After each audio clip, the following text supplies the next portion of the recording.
Lots of dahon ng ampalaya ng gusto ko.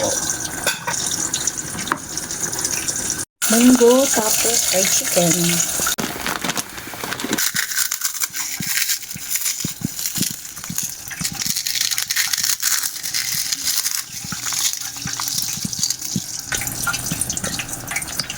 Tapos patayin yung apoy.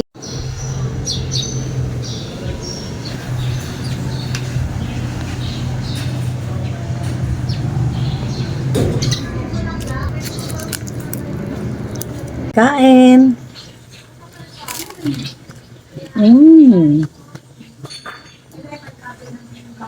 Sarap. Very sarap.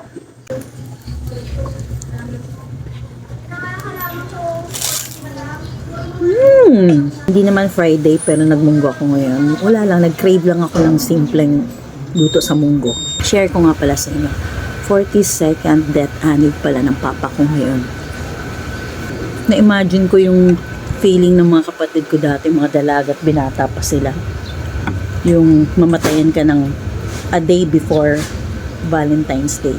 Kasi nagluluksa kami, ganun ba? Mamarites ko na sa inyo yung GC namin magkakapatid ng pamilya sa Espanyol clan. Tinan ko kasi yung picture ng papa ko.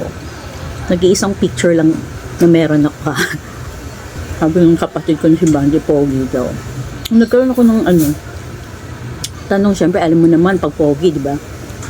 Parang matik na yan, babaero. Gusto ko lang subukan na hindi lahat ng pogi, babaero. So, nagtanong ako sa GC kung babaero ba si Papa. Sabi ko, kung babaero si Papa, ika-cancel ko na yan. Cancel culture! Nag-shared post naman yung pamangkin ko. Nakalagay doon, English kasi. Basta, yung family namin, hindi babaero. Lasinggero lang. Mga lasinggero. Totoo naman talaga yan. Yun lang yung bisyo namin. Mag-inom. Pero, ewan ko sa pagkaalam ko, walang babaero sa namin. Sa pagkaalam ko.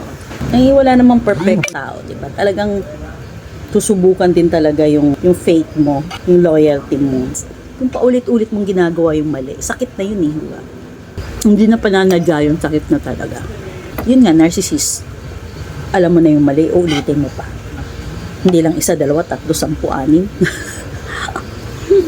Lang. Diba, dahil sa ulam kong munggo, nagmarites na ako. Sorry na. Titirik na nga akong kandila Papamisa siguro pa mama. Okay lang yan pa. Sa'yo naman ako nagmanas pagiging komedyante. Mabait naman yung mama ko. Tahimik lang. Hindi kagaya ko, taratitat. Love na love ko yung papa ko at mama ko. Sayang lang kasi saglit ko lang sila nakasama. Ako nang kumain. Heart. Hindi na nga. Thank you for watching guys. Bye!